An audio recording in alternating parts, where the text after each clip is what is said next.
This is just brilliant, isn't it? The farmers will not back down. They've come out in all their strength once again today for another huge protest. They will not give in to Starmer and Rachel Reeves's evil tax raid on farmers that would shut down so many independent British family farms. And this time they've come with their tractors. They didn't bring their tractors last time. They were told, behave, don't block the roads. But they've decided to step it up a gear this time. And this is them on Whitehall today. Isn't that just a fantastic sight? All the colour of all of those tractors really, really showing that they are not going to give in. Let's take a look at some of the tractors coming down the street on video. Let's take a look.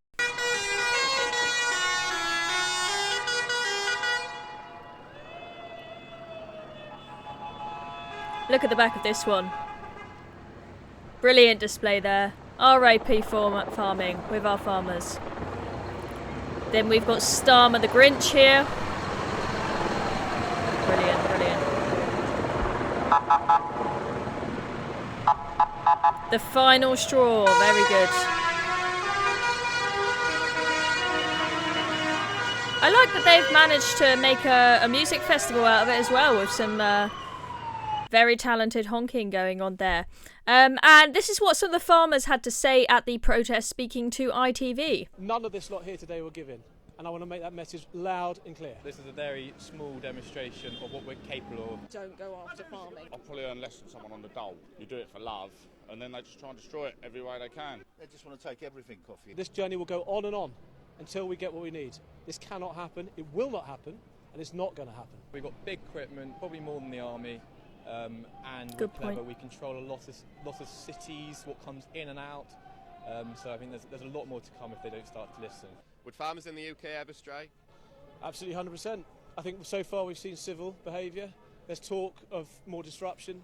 It will definitely go a lot further. People are starting to come together, and I think in the new year, I don't want to disclose what some of the ideas are, but a lot will happen. Farmers are cash poor, asset rich, and they only just break even now. We just work a lot less than minimum wage, and that's just going to devastate the industry. Do you think Keir Starmer understands farmers? No, of course he doesn't. He hasn't got a clue, has he, half the time? Full disclosure, I didn't vote for Labour. For me, I felt like nothing really was going to change under the Conservatives. They promised us a brilliant deal with Brexit, and now we're still trying to work out whether or not we're going to get any subsidies. The Conservatives were slowly ruining the country. He's going to ruin it a hell of a lot quicker. So there we go, strong words from the farmers there, and it sounds like, from some of the stuff we heard there, that they are planning much, much more disruption if Keir Starmer does not learn anything from this second big protest. But sadly, it looks like the farmers, they are going to have to step it up a gear and be even more disruptive and potentially go on strike, as they were suggesting there, because Starmer, of course, stood up at PMQs today and insisted that only a small number of farms will be affected by this, because I've got my spreadsheet from the Treasury that says that only about 5 farms will be affected. Yeah, that's a load of rubbish, and I think you can clearly see that if you looked out the window at Whitehall and saw that there are a heck of a lot of farmers out here, and this is massively going to affect so many of them. And look, you heard farmers there saying, I earn less than someone on the dole.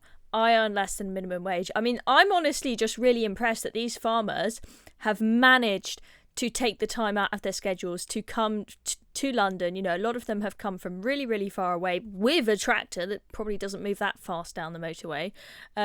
When these are people that work 7 days a week, they've probably had to, really arrange to make sure that they've got other people at home taking care of everything just so that they can get a day off to come to London and show what they think about this tax rate. It clearly matters to them very much, given their busy schedules, if they have been able to come all the way to London to protest this. And, they've said, look, Starmer, if you don't change this policy, then we'll stop supplying food to these supermarkets. We will strike. We will do whatever we need to do. I think it's going to be interesting to see if it actually does come to that, because some farmers might say, we're so broke we can't afford to have a week where we don't give any food to the supermarkets, or however long it would be, because it would plunge them into a deficit. I don't know how many farmers will be able to afford to do that, but Keir Starmer, I just think it's unbelievable that he there's this huge protest going on, and he is still just absolutely blind to the impact that this is going to have on British farmers. But,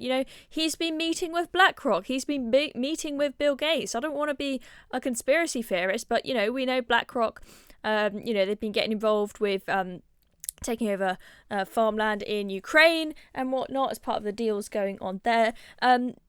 These farms, I think Keir Starmer's quite happy for them to go to big businesses. And there was an interesting article in The Spectator this week about, the CBI.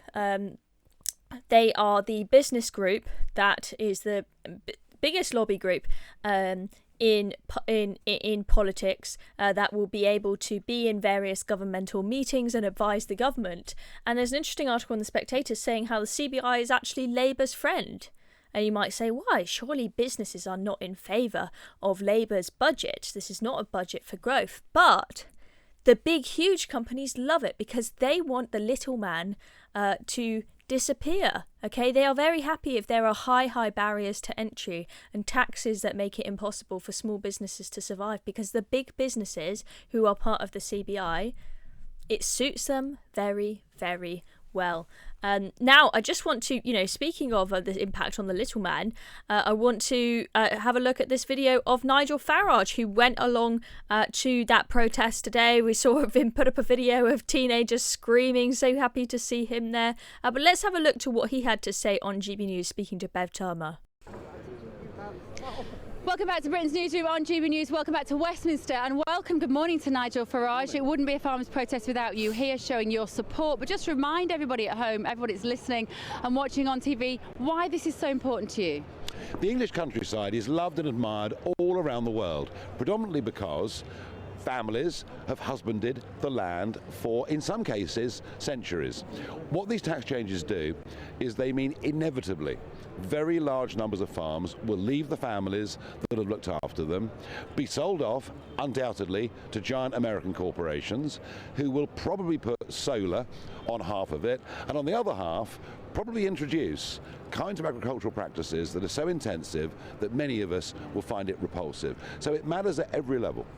What's frustrating, Nigel, I think, talking to people here when we was hit the last protest as well, is there is fundamental basic disagreement on the figures. So it's not as though the farmers are saying we don't want to pay tax. They are saying if you would only look at our spreadsheets and compare them with yours, you would realise that this policy is built on a lie, on a myth. Do you have any faith that they can get together and crunch the numbers? I've never in my adult life known a Treasury forecast that was right about anything, let alone this. They always get it wrong. The sums are wrong. They haven't thought it through. And by the way, this is not just farms. It's small family businesses being affected as well. It's just that this is more visual with tractors.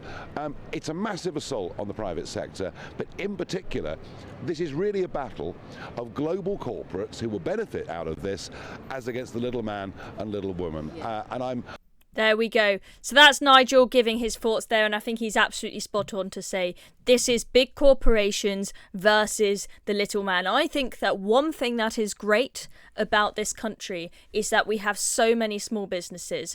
SMMEs, small to medium-sized enterprises, they actually make up the vast, I think it's like 99% of the businesses in this country. They employ, I think, around 16 remembering my figures, haven't looked at them today, something like around 16 million people in this country. They're huge employers in this country, and I think it's absolutely brilliant that we have so many small businesses in this country. And I understand that bigger corporations, they will have advantages by, for example, having economies of scale, able to buy things in bulk, so they've got cheaper cost per unit for, a cup of coffee that they're producing, Costa Coffee, the cost of them making a coffee versus your independent coffee shop, it's going to be lower. Sure, there are going to be advantages, but you can do things in the system, in the tax system, in the regulations to at least make it a viable environment for small businesses to survive and to thrive. Take a look at America.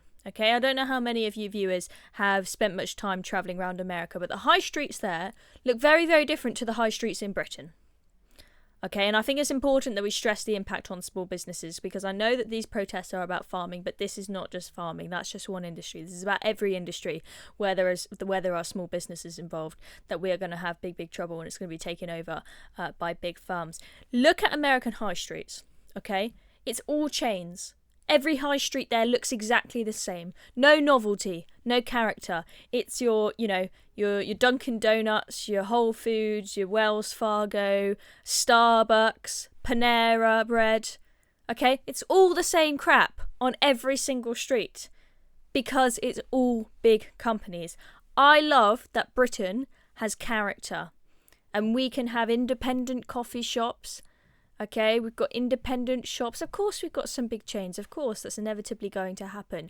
But I don't want all those small independent businesses, the nice little clothes shop, the nice bookstore. I don't want those all to have to disappear because of Rachel Reeves's inheritance tax raid on family businesses. I think it is very, very concerning. Let me know what you think is going to happen in the comments below. Do you think that Keir Starmer will eventually change his mind on this, or do you think that farmers are going to end up having to just suck it up?